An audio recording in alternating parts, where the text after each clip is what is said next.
Yeah, go ahead. Stand up. Join me if you'd like. Stand if you need to stretch your legs. And we're going to start with just as long as I have breath number 6 in the hymnal. We are starting.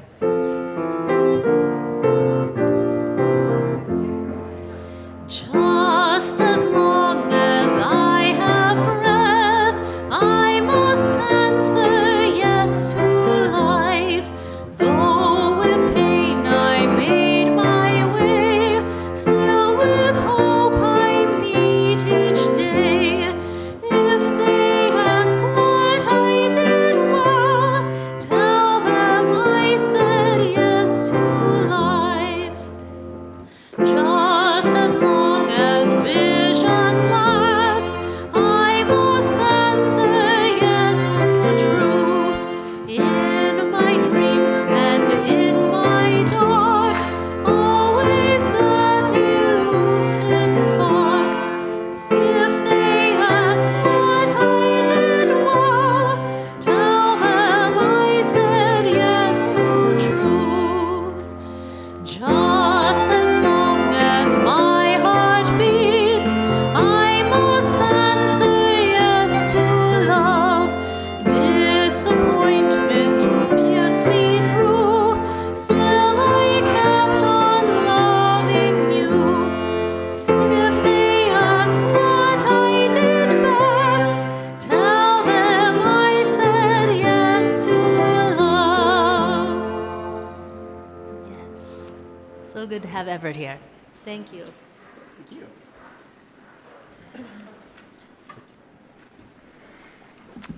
Thank you so much. That was a beautiful way to get our service started. Great to have Everett show his talent, a talent I didn't know you had. Thank you for sharing it with us this morning.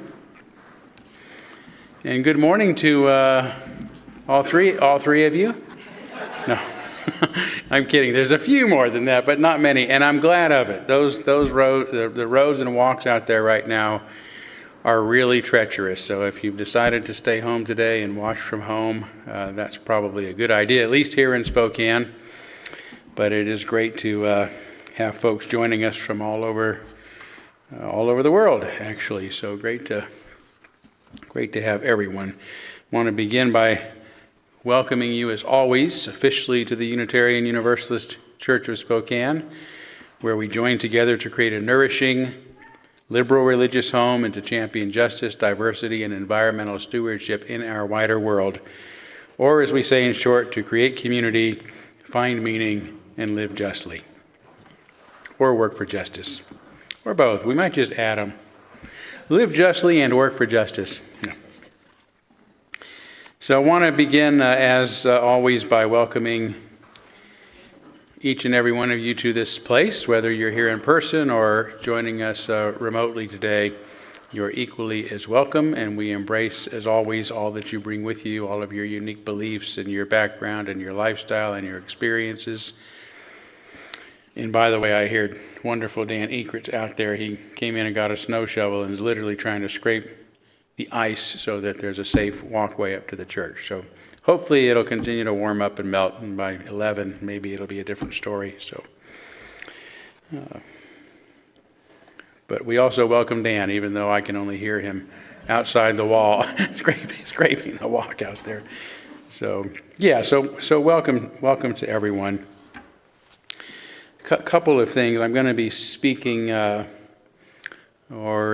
speaking about the conflict in the Middle East,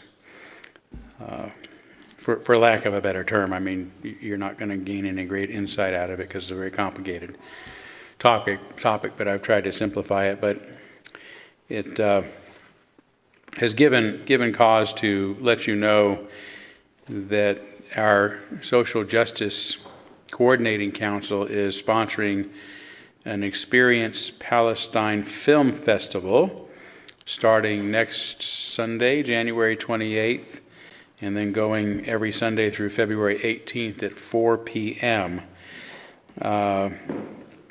This is going to be here at the church.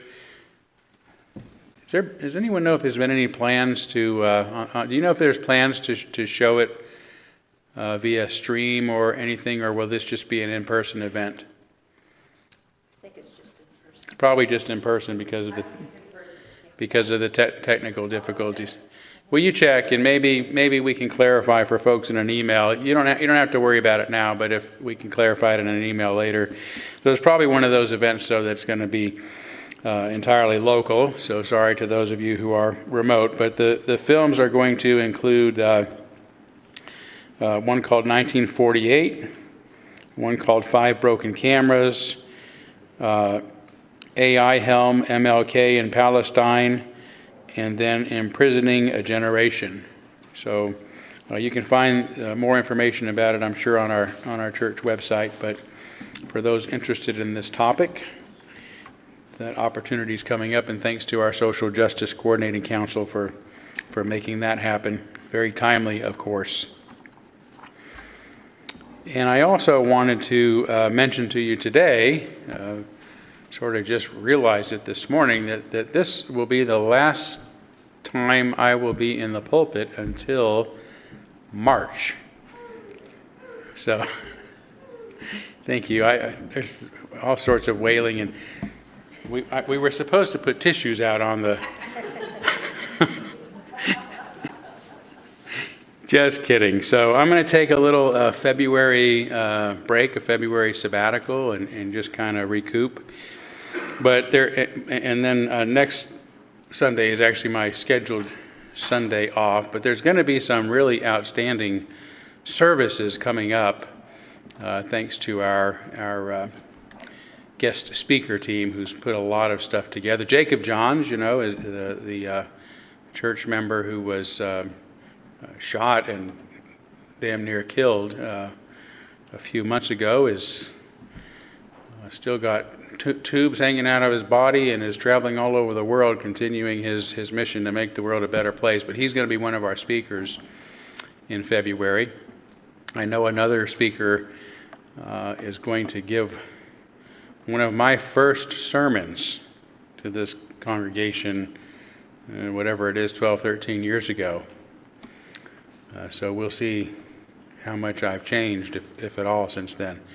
So that'll be fun. But anyway, there's a lot going on, so be sure and pay attention to what's online or to the newsletter, that sort of thing. And I hope you'll come and enjoy the services and each other's company, and really appreciate the great work that our team does in finding guest speakers when I'm away. And it's going to fly by, I promise you. It always does. But I'll look forward to having a break and to seeing you in March. Dan, you're out of breath. You doing okay? Did you get the walk? The walk's clean. The walk is clean. Thank you. Appreciate that. All right. Okay. Yeah, I think that's the announcements I had. So let's go ahead and welcome our Zoom attendees. It's always great to have them here at the first service. You can actually say hello. Looks like we've got a good crowd up there. Hey, and you're waving. I see everybody waving. Yeah, there you go. Who would like to say a couple of words of greeting this morning?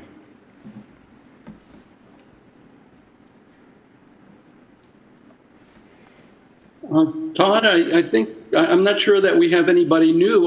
We're seeing the usual suspects mostly. That's okay. We like the old people too here.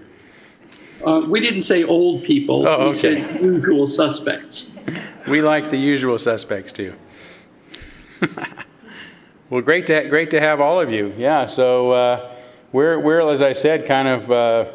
We've had rather mild temperatures here compared to much of the country, but right now it's pretty hazardous because things have melted and refrozen. So have things warmed up for most of you? Terry, how are things in Edmonton? Yes, they have considerably warmed up. Well, I think we're at got a high of minus 12 today, so we're feeling good about that. And wow. It makes a big difference just having 20 degrees more of warmth. So yes. Well, we're happy. Well, that's great.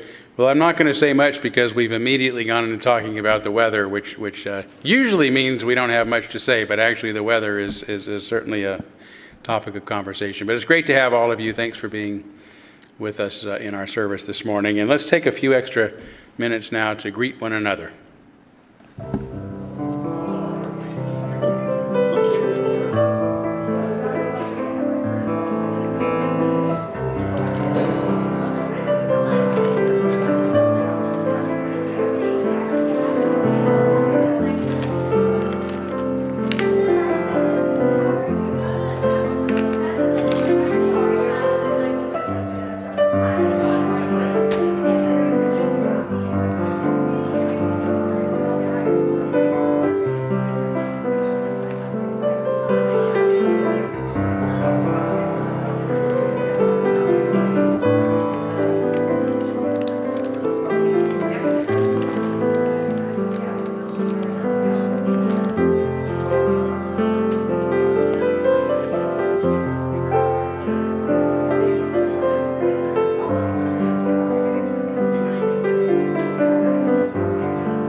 He's teaching me how to make sourdough bread. So I have my first loaf. We're going to make this.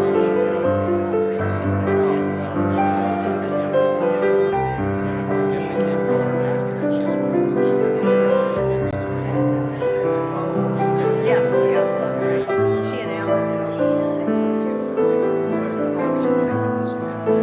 They're going to make it. So that was a few weeks ago. So I don't know if I'll continue it every week,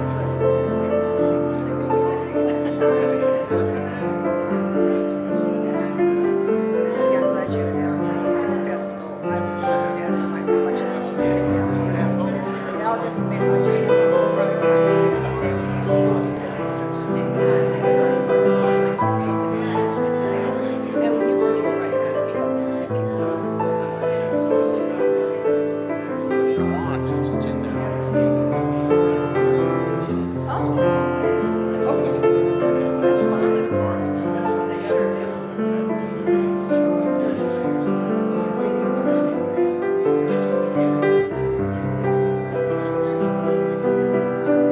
So I'm sure we may talk about this too, but I'm going to just transfer it over to you then. We get these from the criticism. Say criticism. That's what we're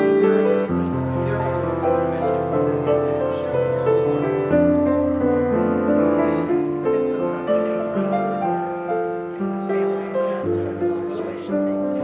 Just everybody has their own take on this. It's so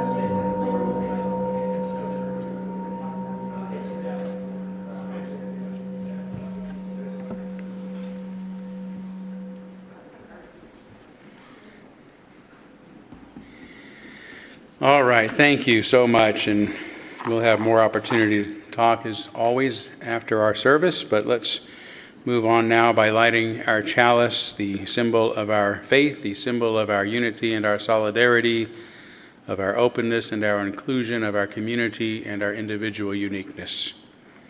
May this small flame be our offering of warmth to those who are cold and alone, and a light to those in darkness. May it be a flame that ignites justice in our world and a beacon of hope to those in need, and may it reflect at least a spark of truth wherever truth has been lost and cast a healthy shadow of doubt wherever it's been found.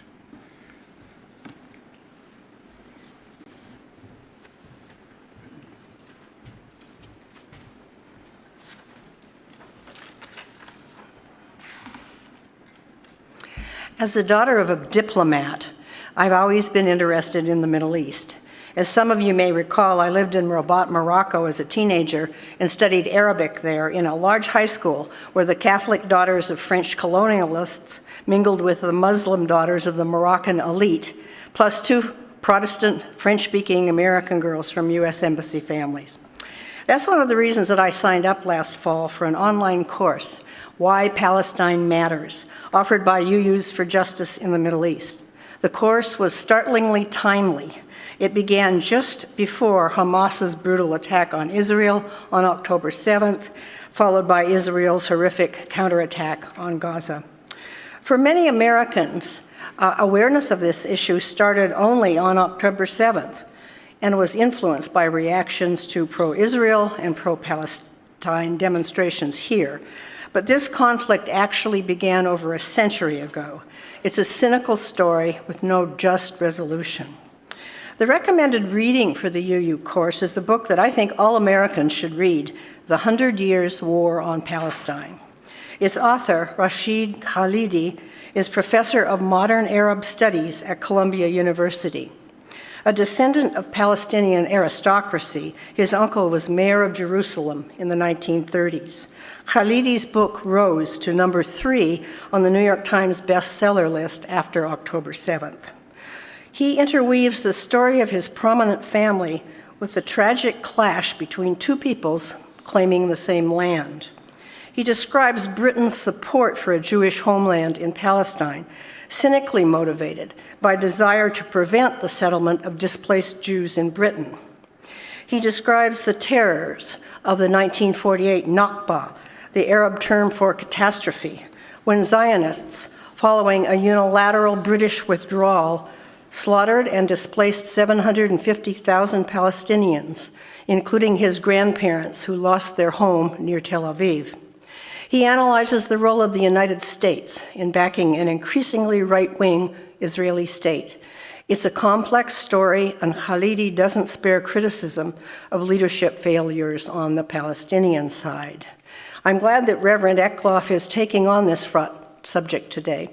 In the past, our church's efforts to listen to critics of Israeli policy and to view films on the escalating mistreatment of Palestinians in Gaza and the West Bank has been met with fury by some local Jewish leaders who brook no criticism of Israel.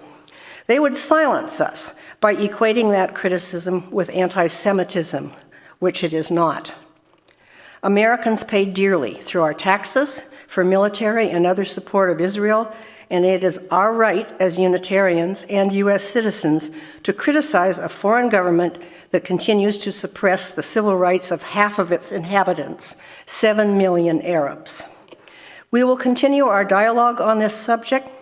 Todd has described to you the Palestinian film series that we're about to start on January 8th, and on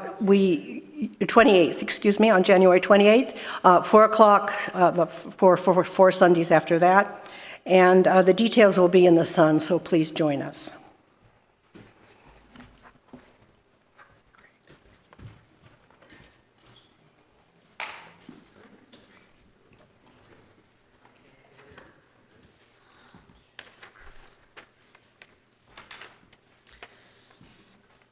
Please stand if you'd like and join me for number 123, Spirit of Life.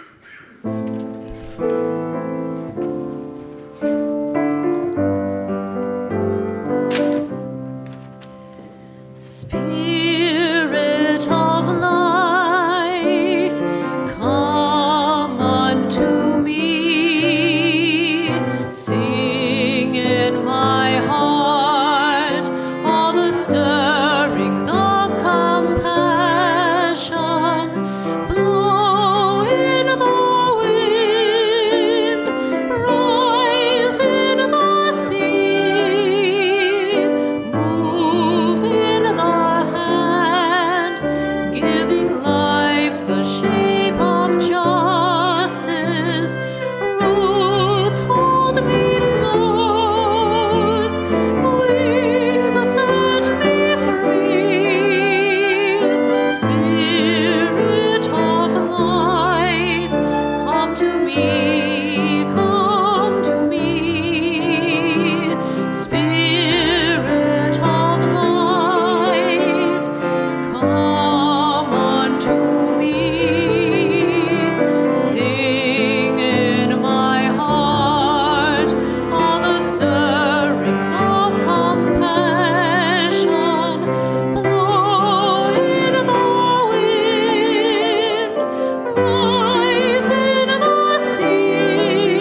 We're now going to kindle our candles of care for those who are most on our hearts and minds this morning.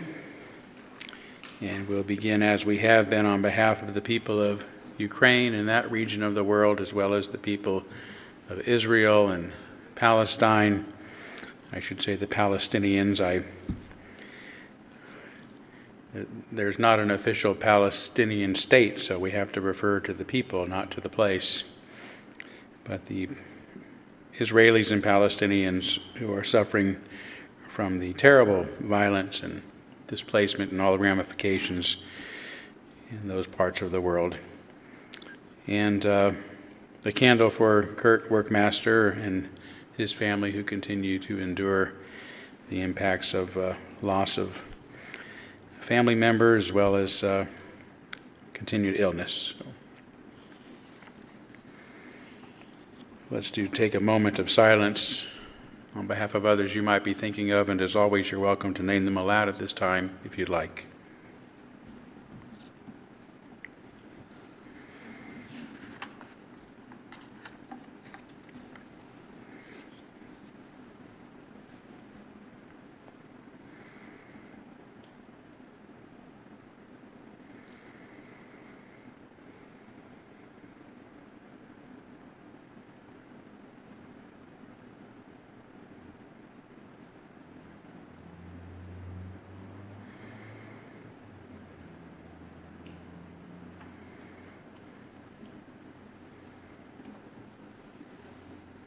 Those named aloud and those embraced in our silence, and all those who are suffering in our world at this hour, we hold in our community with compassion.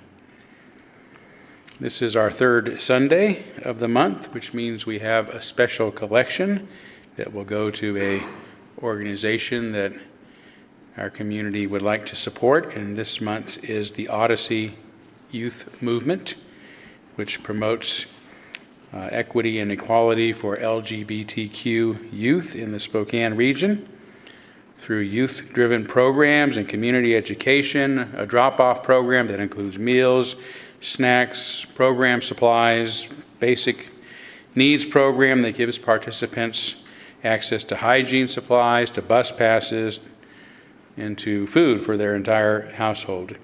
And the Inclusive Schools program through Odyssey works with local gender and sexuality alliances across the country to encourage safe and affirming schools for all young people. I know this is one that we have supported and want to continue to support for a lot of reasons, but our show of support is particularly important at this time, as this is the organization that has come under particular assault and efforts at discrimination in recent months in our own community. So thank you so much in advance for your generosity and your compassion. Please use the special collection envelope. No need to seal it if you want to contribute to this. And again, thank you in advance for your generosity. We now gratefully give and receive this morning's offering, which helps sustain this community and our mission to the larger world.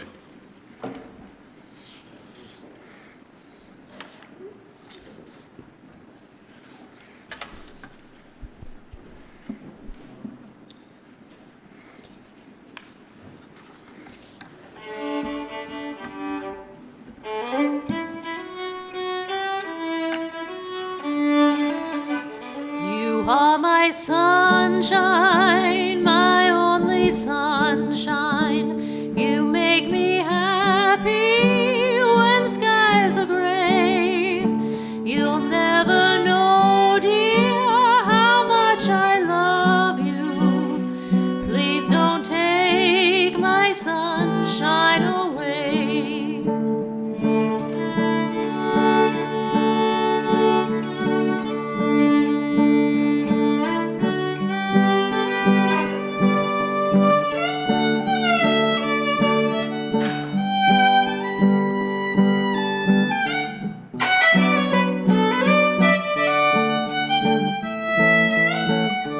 The other night, dear, as I lay sleeping,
Thank you so much.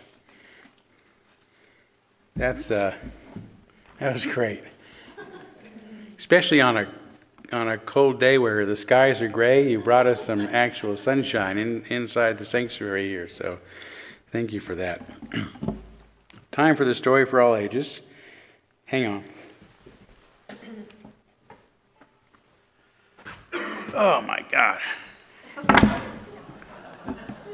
This is a complicated one. This is a story I actually did yesterday for our NAUA service yesterday morning. And it was so much fun, I thought I would do it this morning. And maybe when the kiddos are here, if the kiddos are here, second service, they can help out with some of this menagerie.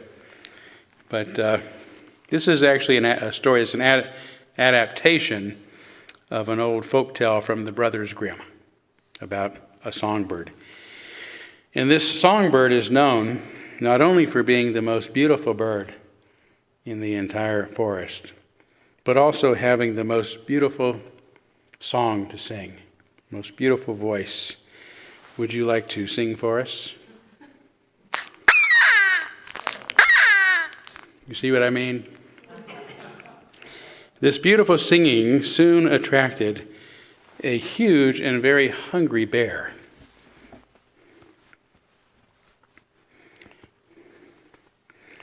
"How well you sing," the bear proclaimed.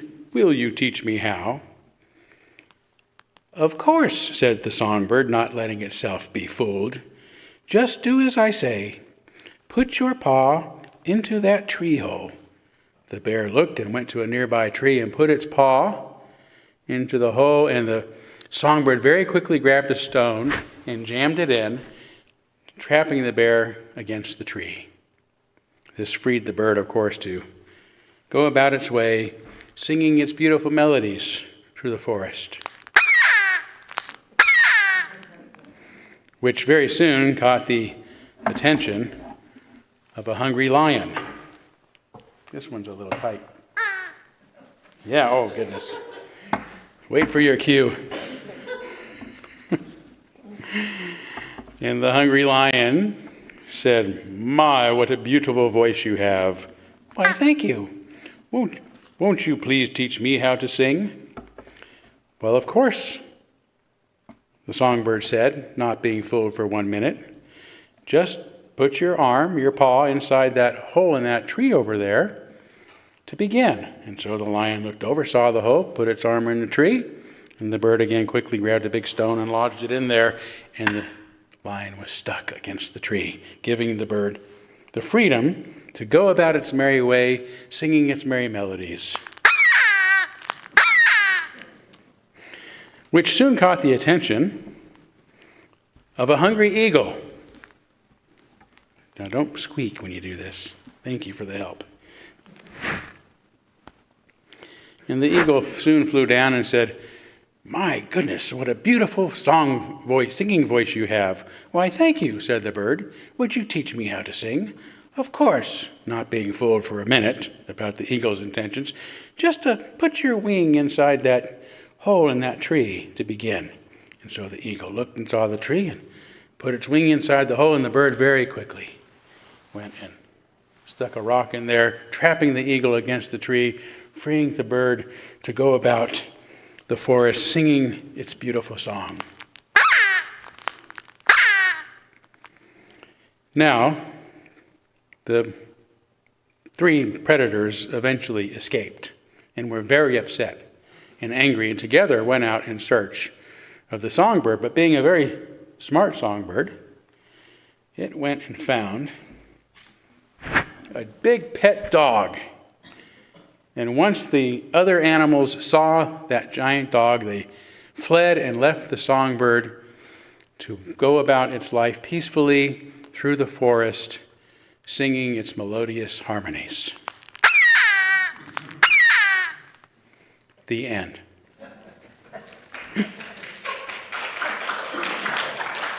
Now, I should tell you, when I did this yesterday, I actually have a giant dog puppet I was going to use, but too much to bring here this morning. But Wiley started barking right on cue and came up and got in my lap, and he played the giant dog, which was perfect because he is a giant dog. So, of course, he wanted to eat the bird more than anybody else.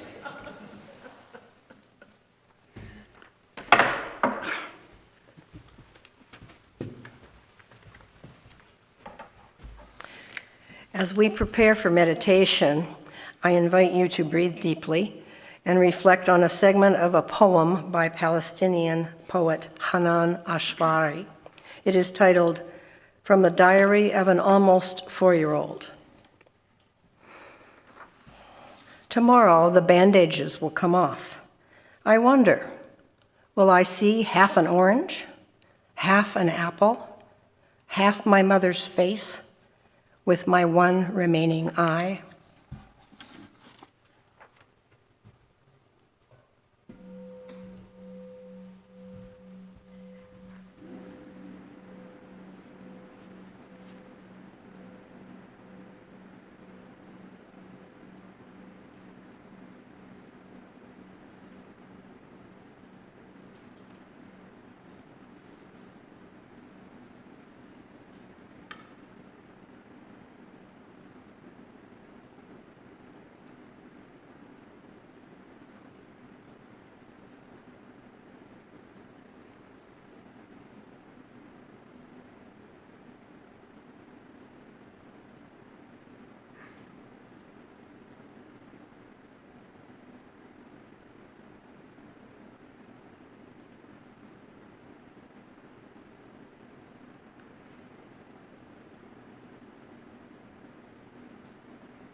Oh, Shenandoah, I long to hear you.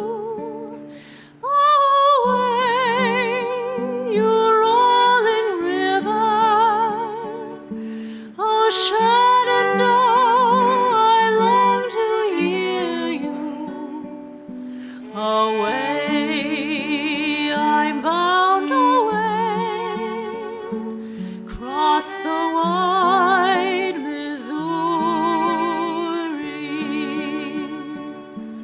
Oh, Shenandoah, I love your daughter. Away, you rolling river. Oh, Shenandoah, I love your daughter. Away, I'm bound away, cross the wide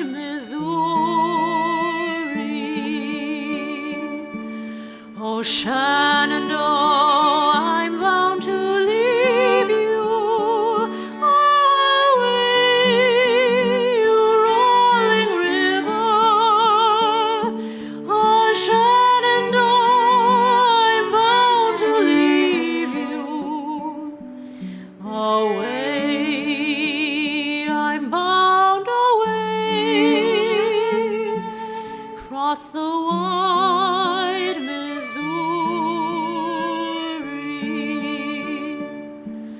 Oh, Shenandoah, I long to see you.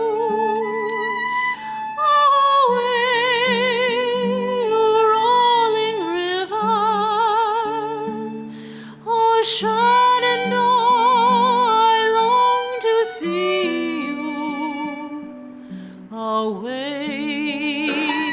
I'm bound away, cross the wide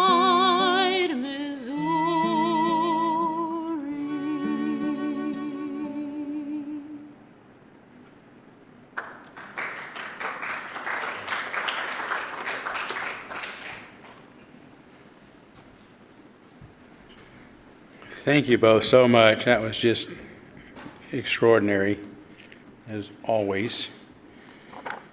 And I will now have to admit there is only one melodious songbird in this sanctuary this morning. So.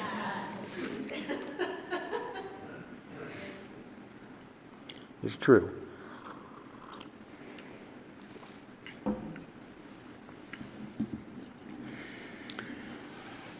A few months ago in August, I came across a headline: "Father shoots driver of a car that crashed into and killed his son."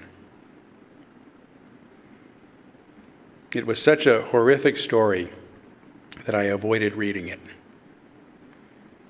But it has continued to disturb me, nonetheless. I imagined what it was like to be the person responsible for the accident, knowing that he was responsible for ending someone else's life, only to suddenly find himself staring into the barrel of a gun, one of the last things he'd ever see. As a father, I also felt incredibly empathic for the man who, in a state of unthinkable shock, grief, and anger, reacted from a place of raw emotion, removed from any thought, committing an act that would only add tragedy to the tragedy. I wish he wasn't carrying a gun at the time. I didn't want to know any more about this incident than what that haunting headline had already stated, and wished I'd never seen it. But as I began to work on this morning's message, I realized this story is the best way to begin discussing what's now going on in the Middle East between Israel and Hamas, and what's happening to those innocents caught in the crossfire. So I looked up the story online, and here's what I learned. On Monday, August 13th, 2023, around 6:30 a.m., Chad Woods and his teenage son were walking along Dink Ashley Road in Timberlake, North Carolina, heading for home after their car ran out of gas when the teenager was struck and killed by a pickup truck. The driver of the truck stopped and called 911 when Woods pulled out a gun and shot him several times. He then tossed the gun into a nearby pond and drove the dead man's truck home, leaving both bodies in the street. According to Wood's own father, he was completely out of his mind when he arrived, repeatedly saying, "He just killed my son, he killed my son." Jeff McKay, the man Woods shot to death, was a 39-year-old employee of the North Carolina Corrections or Department of Corrections, originally from Portsmouth, Virginia.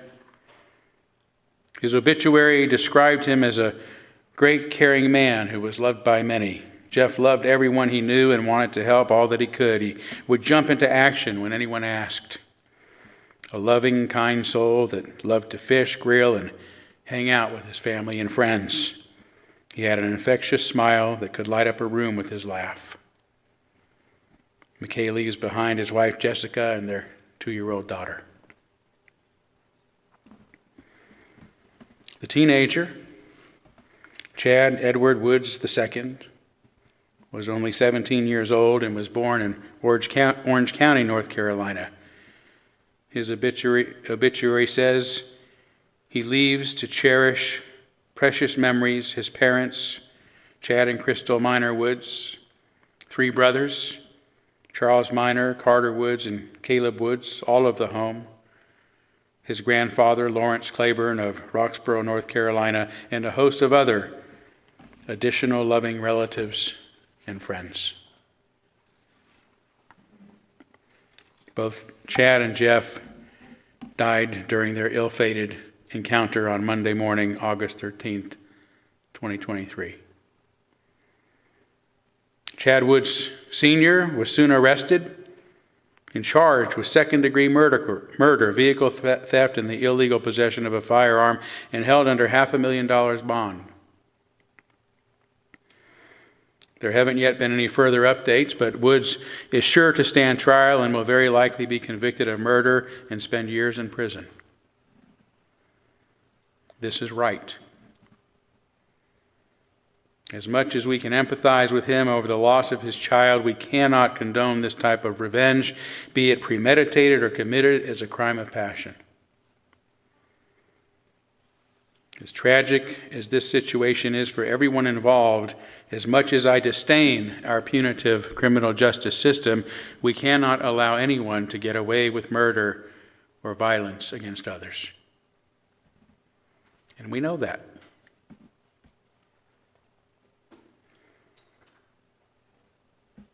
Less than 2 months after this incident, on October 7th, 2023, Hamas held a surprise attack against Israel, launching thousands of rockets, targeting it, even as nearly 3,000 militants broke through the barrier between Israel and Gaza and began brutally attacking Israelis in the streets and in their homes.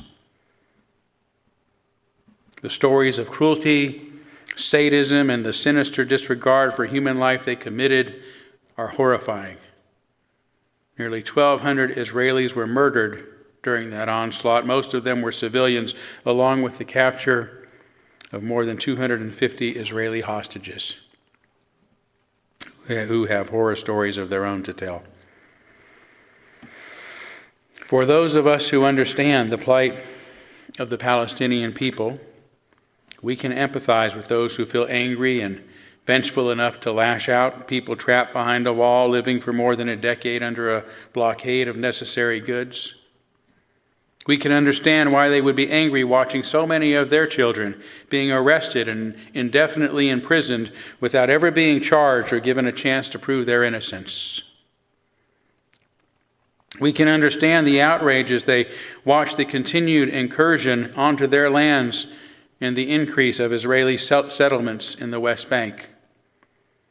But we cannot condone the violence and sadistic inhumanity that occurred on October 7th any more than we can condone the revenge killing committed in the heat of passion by Chad Wood.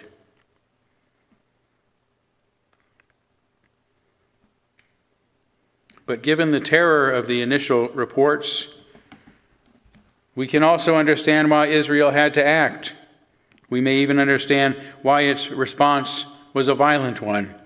But to date, nearly 25,000 Palestinians are reported to have been killed in Israel's indiscriminate bombing of Gaza, most of whom were civilians, including over 10,000 children. The response has further led to the displacement of more than 2 million Gazans, to critical shortages of clean water, food, fuel, medicine, and access to medical care, along with power and communications blackouts and warnings of a coming famine. The cruel and inhumane response by Israel cannot be condoned, not any more than the Hamas attacks can be justified, nor the murder of Jeffrey McKay by Chad Woods.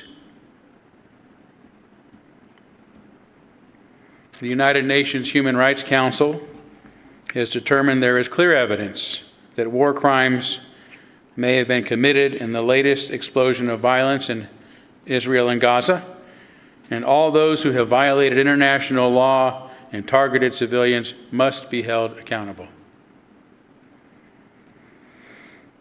Israel has been accused of committing war crimes, including genocide, by several organizations, and has been for many times for many decades, and is now being investigated by the International Criminal Court. Israeli Prime Minister Benjamin Netanyahu has since denied the charges, and no surprise, knee-jerk accused the ICC of anti-Semitism for its investigation.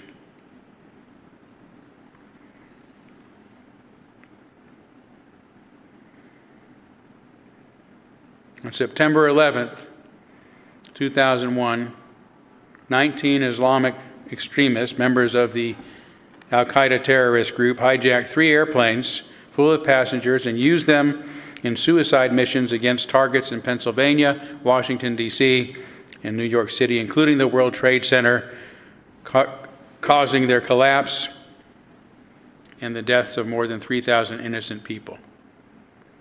I don't know the reasons why this happened, and I cannot empathize with those responsible. But I can empathize with the millions of people around the world who suffered and continue to suffer the deadly consequences of my country's inhumane response.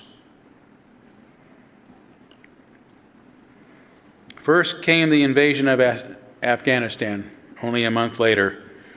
The aim of Operation Enduring Freedom, as it was called, was to dismantle al-Qaeda and remove the Taliban regime believed to have been harboring terrorists there, although of the 19 hijackers, 15 were citizens of Saudi Arabia, 2 were from the United Arab Emirates, 1 from Egypt and 1 from Lebanon, none from Afghanistan.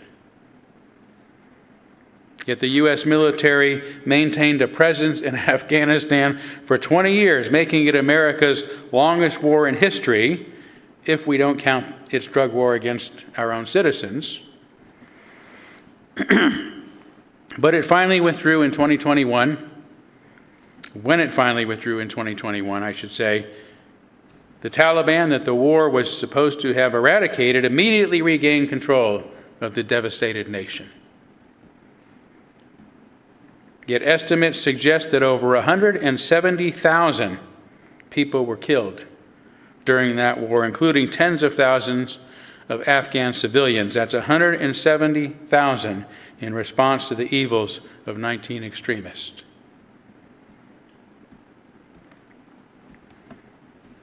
But the response didn't end there. In 2003, the U.S. launched another major military operation invading Iraq under the pretext of dismantling weapons of mass destruction, which were never found,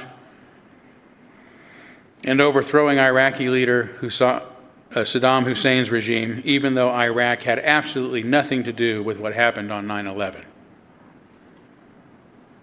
This war, which officially ended in 2011 with the withdrawal of American combat troops, led to significant political and social upheaval in that region and to civilian deaths estimated to range between hundreds of thousands to over 1 million, although the exact number is impossible to pin down.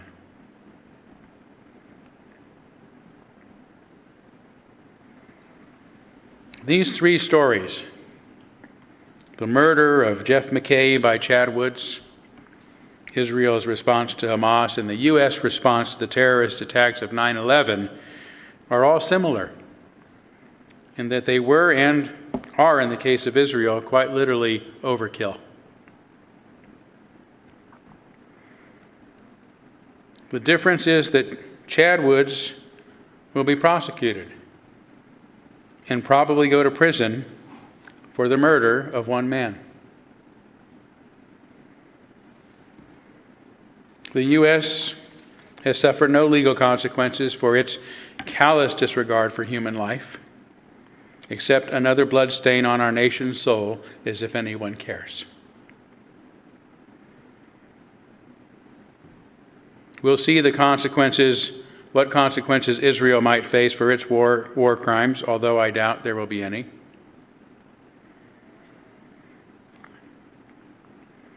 I've begun my discussion of the war between Israel and Hamas in this way because I don't wish to go into the long and controversial history of this unending conflict in the Middle East. Trying to explain it is but an attempt to determine who's at fault. Like children fighting on the playground, those involved like to point the finger and say, he started it. I didn't start it, he started it. It doesn't matter who started it. That's what the teacher says, right? It doesn't matter who started it. What matters are all the innocent people who suffer the terrible consequences of such behavior. That's what matters. Now, I've spoken about these ongoing hostilities in the past, attempting to sort out what is and isn't true, and I've always gotten myself in trouble by those on Israel's side. And I've sometimes gotten myself into trouble for not saying more about the matter by those on the Palestinian side. It is admittedly an issue that I prefer to avoid, so the latter complaint is somewhat justified. But given the latest and egregious violence now occurring, I have an ethical responsibility to address the matter before you. Good people cannot remain quiet when thousands of innocents are suffering and dying, especially not in a Unitarian church. In fact, I've held off a little longer than I should have, but I wanted to get our new year started on a positive note by focusing the past 3 Sundays on the good things happening in our world. And I did this so we can be better prepared with hope and reality to face all the challenges before us. But today is the day I will speak about these unspeakable things. They are unspeakable because they are almost too tragic to talk about. And they are unspeakable because there is always tremendous pressure, particularly in the West, not to criticize Israel for anything. That pressure usually comes in the form of accusations, as you pointed out, of anti-Semitism.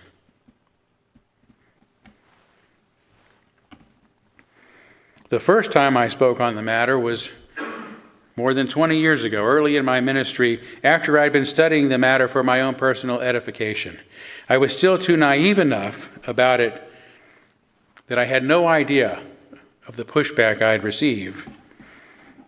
One of the strongest responses was from my dear mentor, Phil Smith, and his wife Sharon, both of whom were also good friends.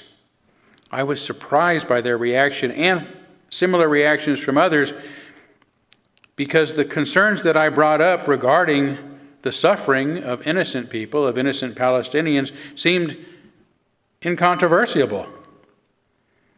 And I couldn't imagine intelligent, caring people be anything less than sympathetic of their plight. Their reasons for arguing otherwise weren't grounded in anything but their own emotional affections for Israel. Not that I'd said anything negative about Israel. In fact, I spent a great deal of my time empathizing, with the Jewish people during my address. But it became a topic that the Smiths and I politely agreed not to discuss. But a few years later, a group of prominent activists in Louisville, Kentucky, made a trip to visit the Palestinians and bear witness to what was happening there firsthand. And upon their return, they needed a place to share what they'd seen and learned, including photographs to verify their accounts. And I agreed to let them use our church space in Louisville and to even let them lead a Sunday service on the topic. I again offended my dear friends, Phil and Sharon, even though they had retired to another state and didn't attend the service. But this time I didn't let up. I said what I believed was true and offered a few photos of my own, showing the bodies of dead Palestinian children buried in the rubble of their own homes. That ended the conversation, but fortunately not our close friendship. But the topic just became one of those unspeakable things between us. During my years serving as your minister here in Spokane, I haven't addressed the matter much, although other people more knowledgeable with firsthand experience have. One of them was the wonderful and late Myrta Ladich, who made a trip to the region and came back ready to talk about the horrors and the injustices that she saw. Sometime later, I was asked by PJAWS, the Peace Justice Action League of Spokane, to speak at an End These Endless Wars rally downtown when there was a lot going on in the world, including in the Middle East, to which I agreed. And I was surprised to get a phone call from a local rabbi telling me that Pajals is an anti-Semitic organization, and that the rally was just another of its attempts to attack Israel. So I called the director of Pajals to confirm the event was about ending all wars, not only what was happening in the Middle East at the time, and was assured my understanding was correct. So I called the rabbi back and explained as much, but was still told, if you attend, there's going to be a problem. And there was. My relationship with the rabbi has never been the same and became non-existent a few years later after I organized the screening of the 2016 documentary, The Occupation of the American Mind, about the reluctance and failure of the mainstream American news media to address the plight of the Palestinians or the injustices of Israel.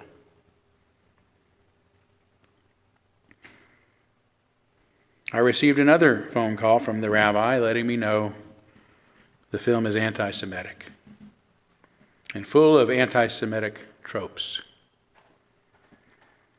I watched it a few times and disagreed, but invited the rabbi to help our community figure out the best way to discuss the truth of what's happening to the Palestinians in a way that does not offend members of the Jewish community.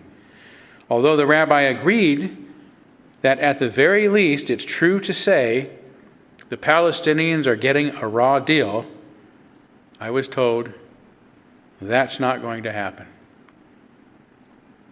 The only choice I was given was to consider the topic taboo as an unspeakable thing.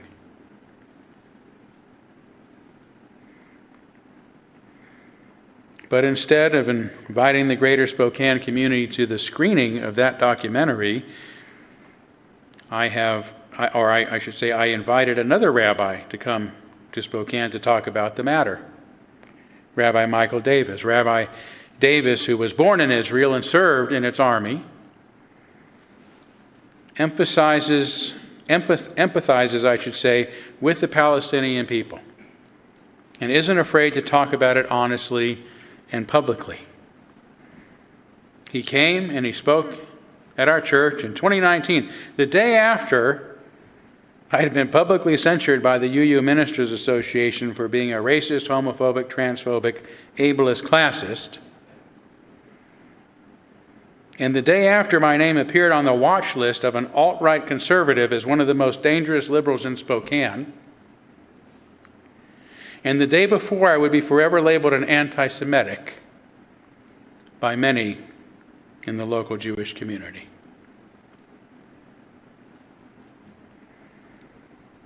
The message to me, or to any one of you aware of what happened, is this topic is off limits. It is an unspeakable thing. And if you do talk about it, there's going to be a problem.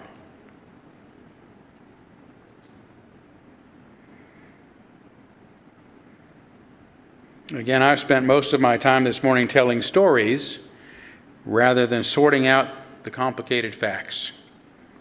This is largely so because the facts of the matter are so easily dismissed, especially these days when logic and facts are regularly denied, causing many of us to question reality itself. Nowadays, these tactics are referred to as gaslighting, using psychologically manipulative strategies to make us feel that what we're seeing and understanding, we're not seeing and understanding. It's anti-Semitic to question Israel's tactics. It's anti-Semitic to talk about what's happening to the Palestinians. Why are you talking about this now when there are so many other problems in the world? You must be anti-Semitic. Remember what happened during the Holocaust? How dare you criticize Israel, anti-Semite?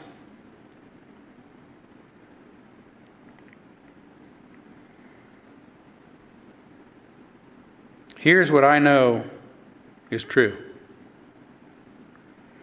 Criticizing the Israeli government for some of its policies and actions toward the Palestinian people does not deny the Holocaust, which remains among the most sinister, deadly, disturbing, and unforgivable events in human history. Criticizing the Israeli government for the indiscriminate killing, crippling, maiming, starvation, and further suffering of millions of innocent Palestinians does not mean I am not equally as disturbed by the brutality and inhumanity of those horrific Hamas attacks on October 7th. Those feelings can coexist. Nor does speaking against some of Israelis' actions mean I agree with those protesters who now blame Israel for those attacks, justifying the sickening cruelties of the Hamas attackers against innocents.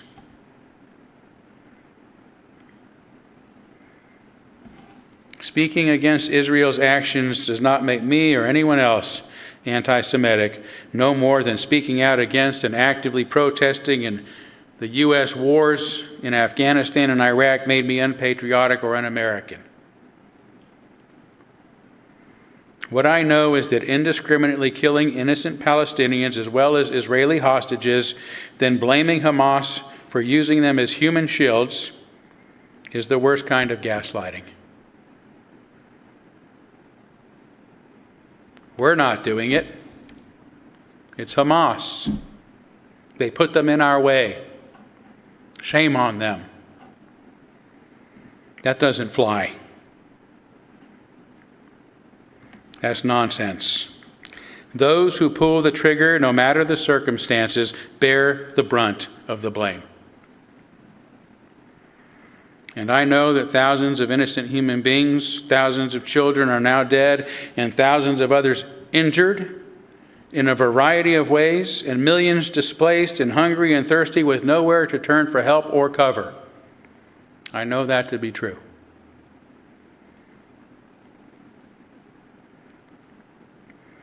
As a liberal and a Unitarian, I believe in our common humanity and in the inherent worth and dignity of every person, every Jewish person, and every Palestinian person, and every Afghani person, and every Iraqi person, and every other kind of person. So why is it that we will arrest, convict, and sentence an individual for the murder of one person, but keep quiet when nations murder hundreds of thousands or more?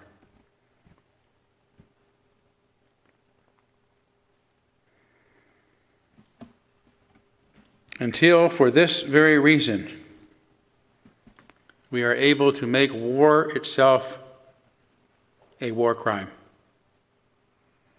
to make war itself illegal, the world must continue to insist that all governments at least adhere to the rules of engagement that have been agreed upon, including those prohibiting the indiscriminate killing, abuse, and neglect of innocent people.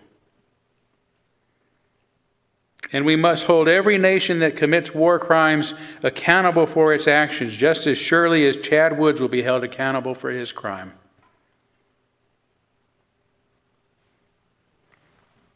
Until, as one of our hymns says, there is peace for us and everyone, we will say one more word, till every word is heard by everyone. Until that day comes, amidst the gaslighting and ad hominem attacks, we must remain brave enough to continue speaking about unspeakable things. Thank you.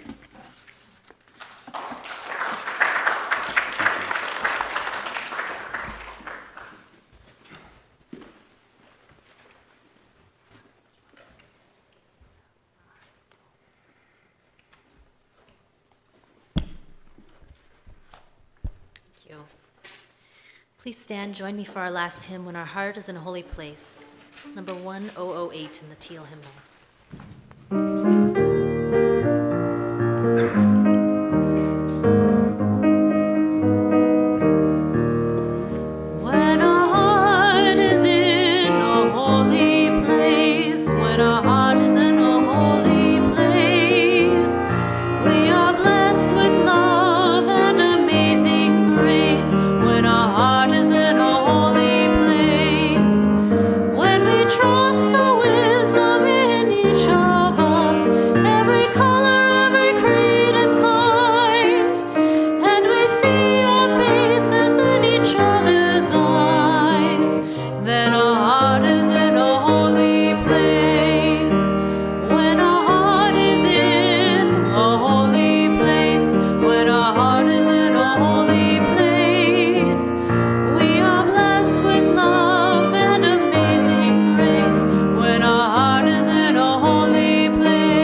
As we depart today, I leave you with the words of Professor Rashid Khalidi, who urges a new solution to the Israeli-Palestine conflict.